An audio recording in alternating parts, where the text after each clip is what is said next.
सीताराम जय सीताराम,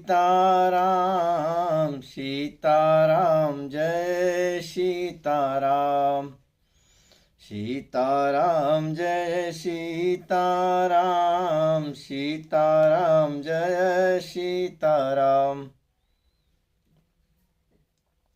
पार्वती के जन्म होने पे नारद जी एक बारी हिमांचल के घर पे आए। तो हिमांचल ने माता पार्वती को उनके सामने रखा, कहा महाराज इसके थोड़ा सा जन्म पत्री को देखिए।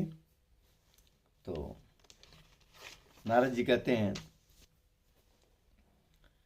कि भगवान शंकर ही उमा के पति हैं जिनसे विवाह होगा, लेकिन भगवान शंकर उनसे जो है मिलने का तरीका बताते हैं कि पार्वती जाकर के पहले तप करे, तप करने के बाद भगवान शंकर प्रसन्न होंगे, तब उनका विवाह जो है होगा।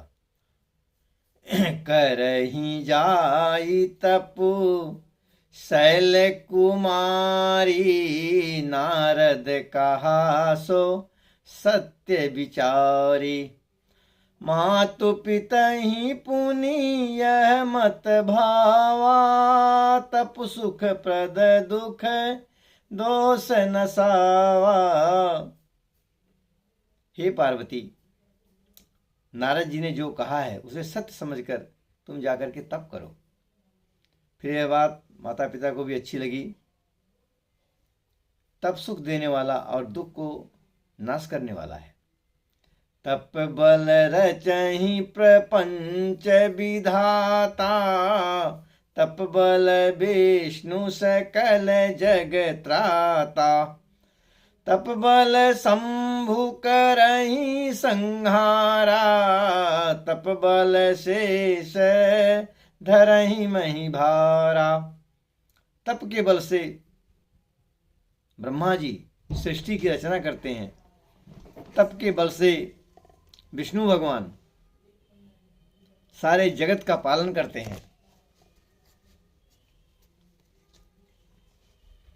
तप के बल से भगवान शंकर संहार करते हैं। तप के बल से शेष जी ये पूरे पृथ्वी को अपने मस्तक पर धारण करते हैं। तप आधार सब सृष्टि भवानी, करहि जाई तपु अस जिय जानी। सुनत बचन विषय मित महतारी, सपन सुनायहु गिरिहि हकारी। मातु पितहि बहु विधि समुझाई, चली उमा तप हित हरसाई। प्रिय परिवार पिता यरु माता, भय विकल मुख आवन बाता। यह सारी बात कह करके माता भवानी तप के लिए चल पड़ी। माता और पिता को बहुत कष्ट हुआ, विह्वल हो गए, लेकिन करें तो क्या करें, जाना तो पड़ेगा ही। वेद शिरा मुनियाई तब सबई कहा समुझाई, पार्वती महिमा सुनते रहे प्रबोधहि पाई। तब वेदशिरा मुनि आकर के सबको समझाया और कहा, पार्वती जी की महिमा सुनकर सबको समाधान हो गया। उर धरि उमा प्राणपति चरना, जाई विपिन लागी तप करना। भगवान शंकर को पति मान करके उनका स्वरूप सामने रख करके तप करने लगी। अति सुकुमारन तपु तनु तप जोगु, पति पद सुमिरी तजहु सत सब भोगु।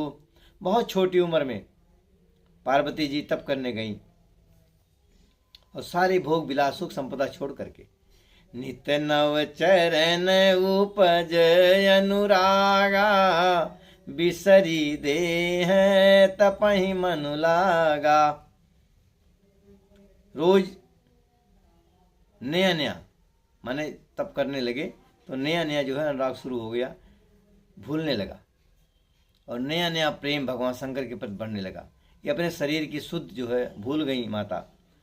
और सुनिए कितना दिन तप किया। संबत सहस मूल फल खाए, 1000 वर्ष तक मूल और फल वो खाए। साग खाए 7 बरस गंवाए, और साग खा करके 100 बरस गंवाए। कछु दिन भोजनु बारी बतासा, कुछ दिन भोजन और हवा पी करके। किए कठिन कछो दिन उपवासा, और बहुत दिनों तक उन्होंने उपवास किया, कुछ भी नहीं खाया। बेल पाती मही पर ही सुखाए, 3 सहस संबत सोई खाई। 3000 वर्ष तक माता पार्वती ने बेलपत्र जो पेड़ के ऊपर से गिर गया होता था नीचे, उसको खाई, सूखे हुए बेलपत्र को। पुनि परिहरे हु सुखाने हूँ परना, उमहि नाम तब भयहूँ या परना।